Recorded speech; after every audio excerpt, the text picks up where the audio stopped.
নমস্কার বন্ধুরা। প্রচণ্ড গরম, তাই এই গরমে প্রতিদিন একরকম খেতে ভালো লাগে না, তাই আজকে বানাবো থানকুনি পাতার ভর্তা।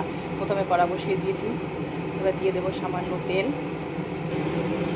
এবার দিয়ে দেবো শুকনো লঙ্কা দুটো, একটা কাঁচা লঙ্কা, দিয়ে দেবো সামান্য কালো জিরে ফোড়ন, আর দেবো 4টে মতো রসুন। এটাকে হালকা করে ভেজে নেব।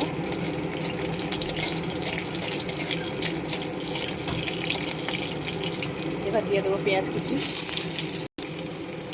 এবার পেঁয়াজটাকে আমি ভেজে নেব। পেঁয়াজটা আমার ভাজা হয়ে গেছে, এবার আমি ওর মধ্যে দিয়ে দেবো ধুয়ে রাখা থানকুনি পাতাগুলো। এবার পাতাগুলোকে আমি হালকা ভেজে নেব। এবার দিয়ে দেবো লবণ, সবগুলোকে ভালো করে মিশিয়ে নেব। আমার ভাজা হয়ে গেছে, এগুলোকে আমি এবার একটা পাত্রের মধ্যে নিয়ে ঠান্ডা হতে দেবো। আমার ঠান্ডা হয়ে গেছে, আমি এবার এটাকে মিক্সিতে দিয়ে দিলাম পেস্ট করার জন্য। এবার আমি পেস্ট করে নেব।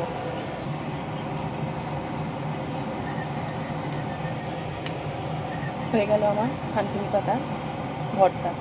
আমার ভিডিও লাগলে লাইক, কমেন্ট, শেয়ার করো।